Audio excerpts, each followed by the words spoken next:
You have to fly. You have to take a long flight that usually stops somewhere.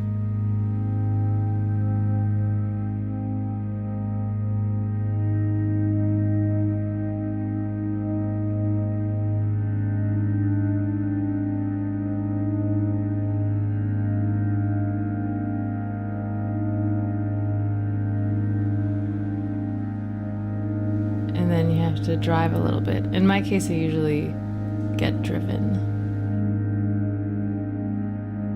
It's really old and there's a lot of rust on it, so you can see a lot of the rust on the inside of the panels. And it's actually got a big crack in the front windshield where there's a big rust spot on the top where water leaked in and the cold water cracked the glass.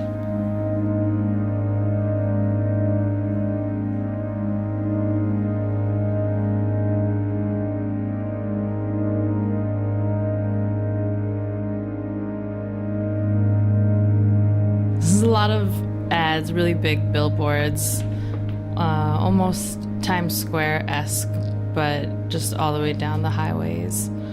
And there's a mix of shacks and towers and jeepneys, which are like public transportation type jeep car things.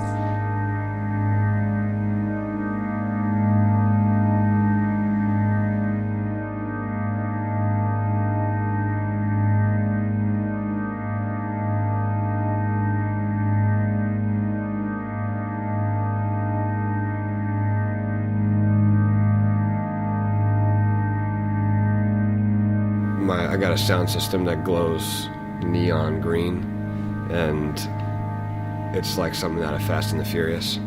It's super cool, and it has Bluetooth, which is dope.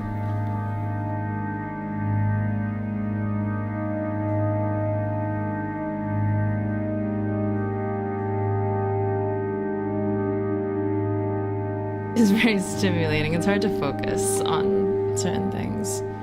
Like a lot of times going there to focus on, to start noticing certain things. Jeepneys are really colorful. The ads are really colorful, like almost to a point where it's like kind of tacky.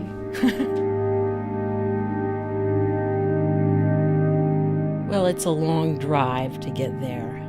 And when I first arrive and get out of the car, it's waving grass and flowers and an old front porch. There's really tall grass and it's loud from insects.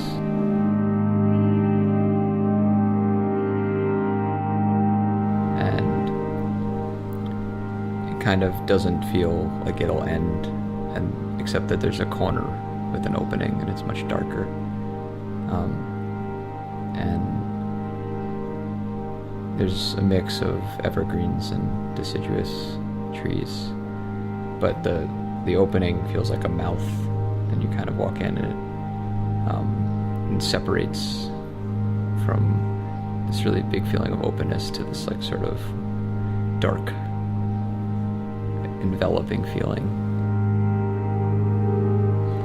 So because it's dark, and because if you are facing away from the entrance and it's dark, it could be anything. You could be looking into infinity.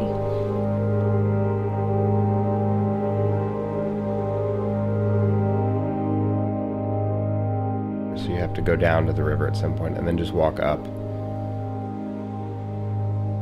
When you go there, it feels not like you're just escaping the heat of the city and the suburbs, but you're escaping to a much quieter, simpler world. And I just sit on the rock for 10, 15, sometimes even 20 minutes, and I don't do anything. I just stare at the water and the play of light coming down.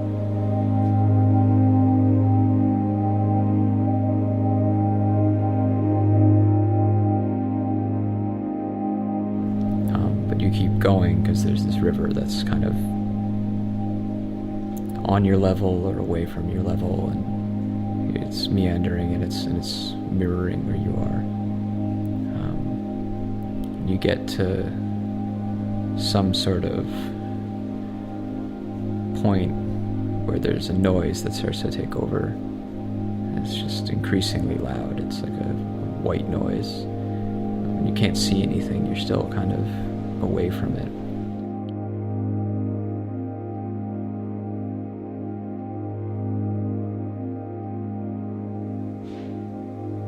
You walk in and there's fog everywhere. There's mountains, green, still water, and nobody else.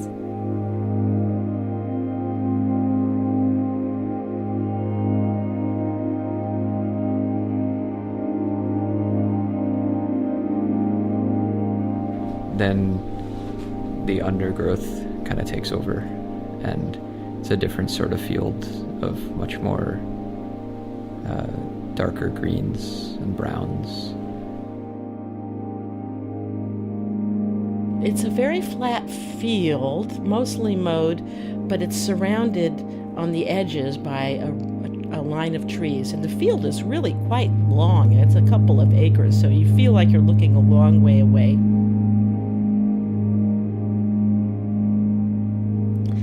And all along the outside of the trees are they're quite wild. It's not manicured or anything like that.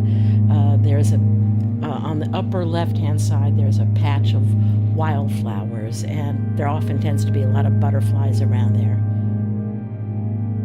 And you're completely in plain sight, but no one's looking at you.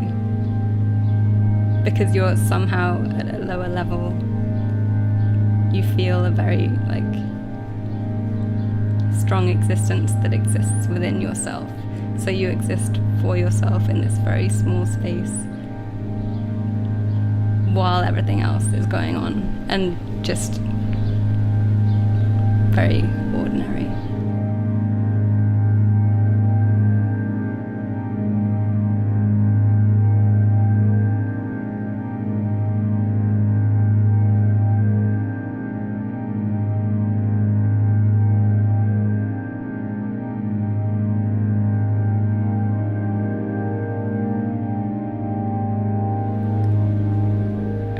Climb, because everything kind of leads up, and it goes past buildings that aren't there anymore, but there's remnants of them, and stone, and it's this sort of lost feeling where you don't have any context of where you are or when you are, but you keep going because there's this river that's kind of on your level or away from your level, and it's meandering and it's mirroring where you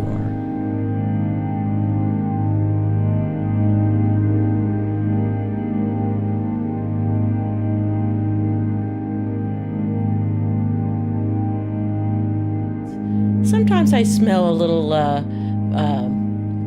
animals, mice, and it's a kind of a wild spot, so I can, you can sort of smell some of the outdoor animal smell too, but generally it's the sweetgrass and the flowers that are planted right in front of that porch. Well, you can see the bridge above you, and you can sense that there is actually a curve to the bridge, so instead of looking at it from the north or from the south, when it just looks like a plane across the river, you can see the arch of it coming from one side of the river over to the other.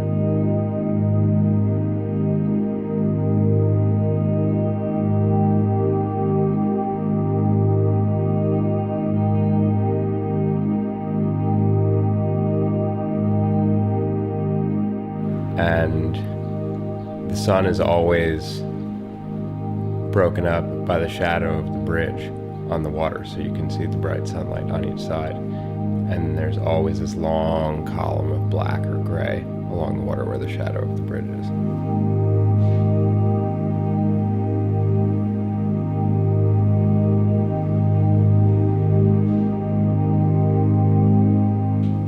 You can't really tell that there's a sky because everything's gray. It matches the water, matches the sky, matches the fog. Like all you can really tell that there are besides gray is green.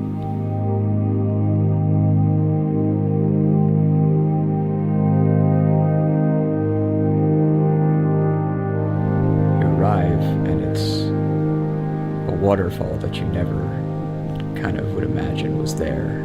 It's next to a really non-threatening pond full of birds and a lot of life. But there's something really amazing about this waterfall because there's a cave underneath it. It's just a little too scary to explore. But this is one place where, the thing you're sitting on goes directly into the water and it looks friendly enough that you could even take a swim.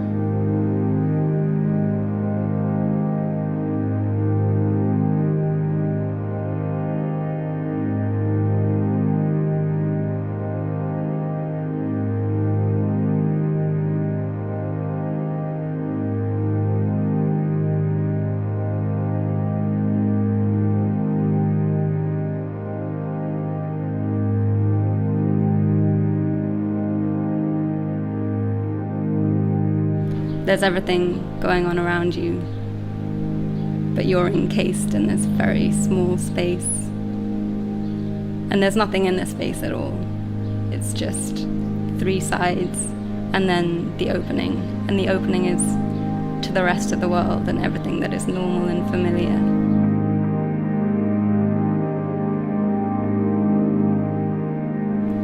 And usually it ends by stepping out onto the stones and jumping in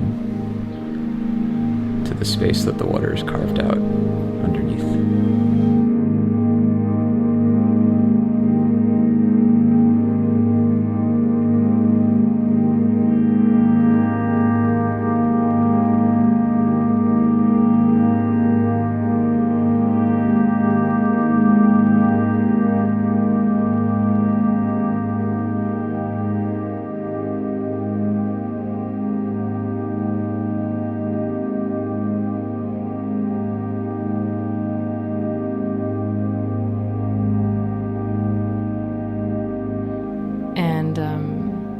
I get off and I get really excited to go into the house, and it's this like wooden, it's like this sort of like dark wood door.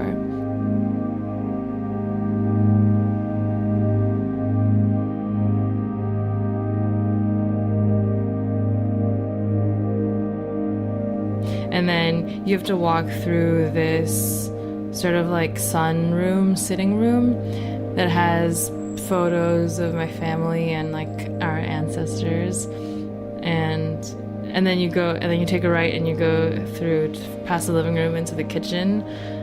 It always smells like whatever's for lunch. Sometimes it's tempura because my grandpa really likes tempura. And it's a very safe feeling because you know it's small, and because behind you there are like people that love you and people making food and just doing the things that they always do, the things that you've always been a part of. But you can be anywhere. You can be existing in both spaces at once.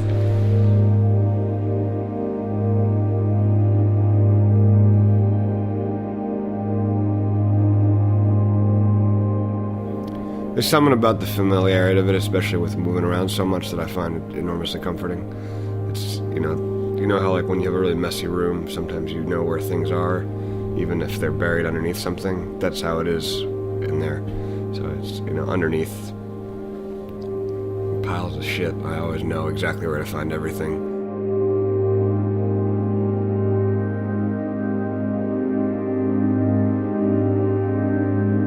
If you make a mark, you're the only person that knows that there's a mark in there because no one else would think to look.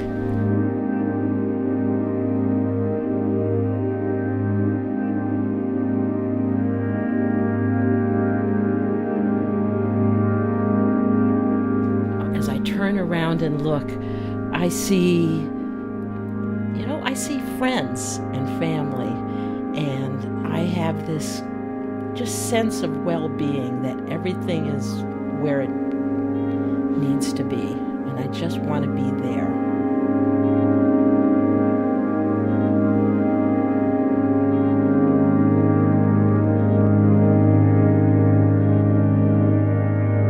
No matter when I'm there, I kind of know the steps, but they're always a little bit different, and there's always subtle changes that draw you along.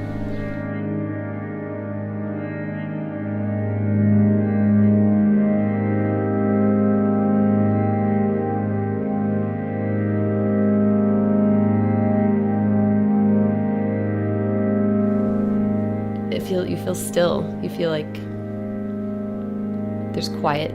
You feel like even though you know that people aren't far away, that other people don't exist in the world at all.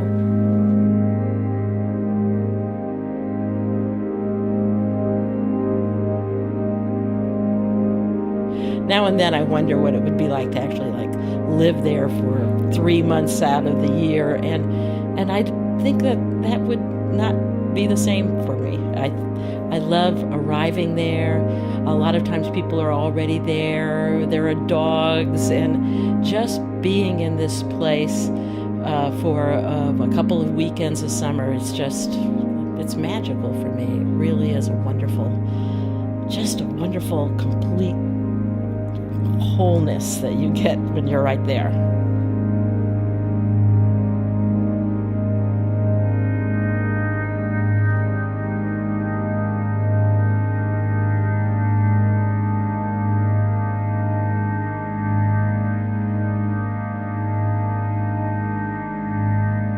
It's not home because sleeping in it is not fun, but it's the same kind of sense of familiarity.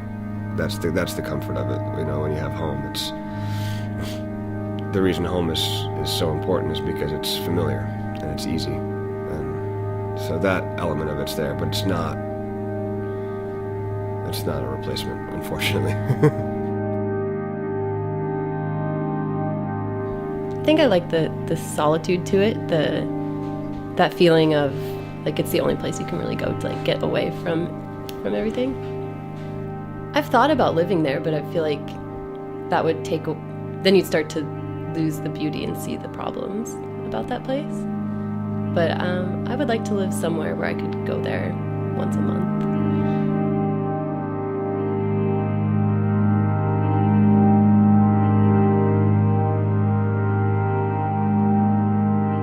It feels comfortable now, but I feel like that comfort is a mark of the work and the time that it took to feel comfortable there, because I didn't always feel comfortable there, or I didn't always want to be there.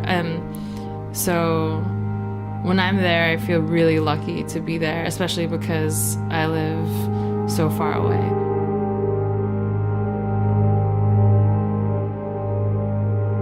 I think you can find the places anywhere, as long as there's a view you like and the light is good. And I think there's things that are maybe, it doesn't have to be so grand. It could be the kind of view you get from there, or the way the light is, or how good the coffee is, or something like that.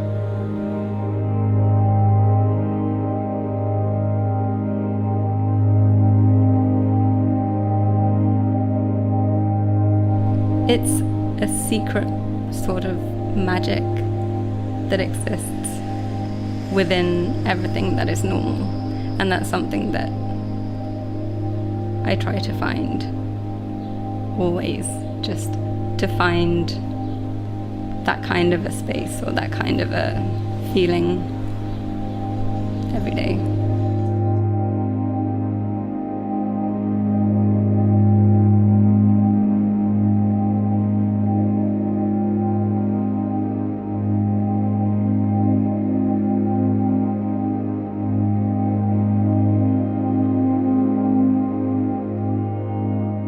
It's not isolated from where you are at that point in time, but it's receptive of that change, perhaps in you, but it grows with you. If that makes sense.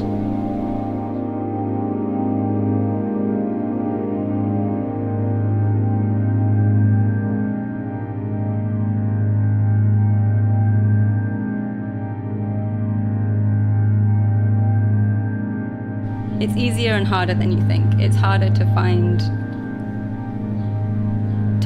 a place that's like that, but it's easy when you realize that place could be anywhere. So it's like finding the places that exist everywhere that no one notices.